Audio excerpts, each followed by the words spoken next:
Look at the sky at the back. Oh, ang galing. Oh, di ba? Oh, look at the sun, look at the sunshine. Jesselyn Vlog, mag-shout out. Ayan, nice live, nice live. Ayan. Ayan. Ayan, thank you sa mga tumutusok mga kapitbahay. Thank you so much.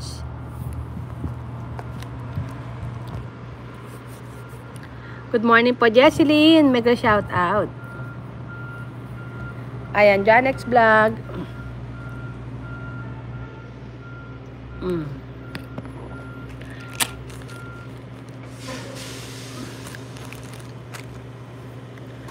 Ayan, thank you sa ating mga 21 na tumusok, mga kapitbahay. Ayan, good morning, Philippines. Jesselyn Vlog, thank you ha.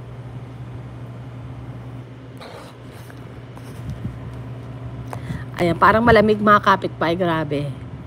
Oo, ang suot ko pa naman, eto, buti na lang hindi ako nagkasuot na sobrang iksi. Kasi summer ngayon dito eh. Kasi dito talaga sa Washington, kahit summer siya, malamig pa rin kasi mahangin. Tapos hindi siya masyadong maaraw mga kapitbahay. Tapos umaambon-ambon siya kahit summer siya. So kailangan talaga lagi may jacket. Kaya lagi ako may jacket dyan sa ano ko eh, sa sasakyan ko. Ayan, Jesselyn, thank you ha. Ayan, Ate Angging Pe, mega love shout out. Kaya tamang-tama tong aking aking green tea sa aking drinks. Ayan, mga kapitbahay, thank you ha. At tayo po hindi naman tayo magtatagal. Ayan, ilang minutes na lang. Kasi yung aking lunch is gonna be over.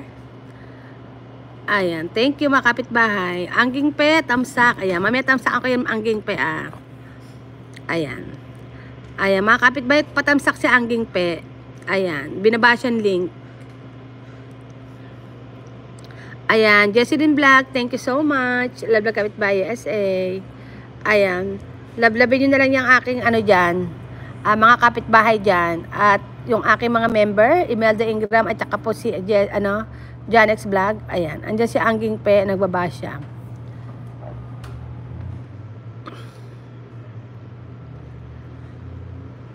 Ayan.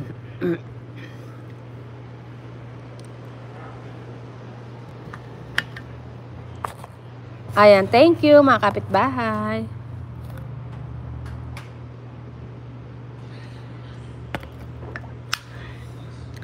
Ayan, hello Carnivore Joyce. Thank you for watching my videos.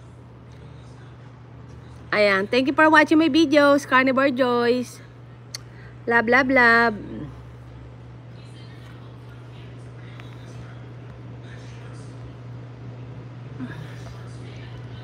Ayan.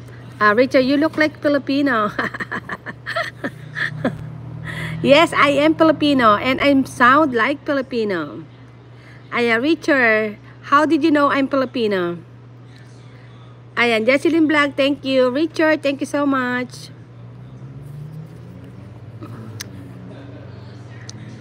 Do you have any friends like Filipina? Ayan, cause your accent. Thank you. Yes. Yes, my accent. Ayan. Ayan, I love my accent too. Yes. I don't want to change my accent because I want to know everybody's or all over the world that I'm Filipino. See? Because of my accent. You can talk with every language that every language, but for me, I don't want to lose my accent, 'di ba? So I can speak English or any language. So still can see I'm Filipino. Ayan, nosebleed. Ayan, mga kapitbahay, nosebleed talaga si kapitbahay yung essay pa nag-i-English. Ayan. Richard, cause your accent. Kasi every time tawag dito. Every time I was thinking what I'm gonna say, I'm conscious. I'm out of English. But if I let go or not conscious, I just talking, my English is good. Ayan. Thank you mga kapitbahay. Love kapitbahay essay. Richard, where are you from?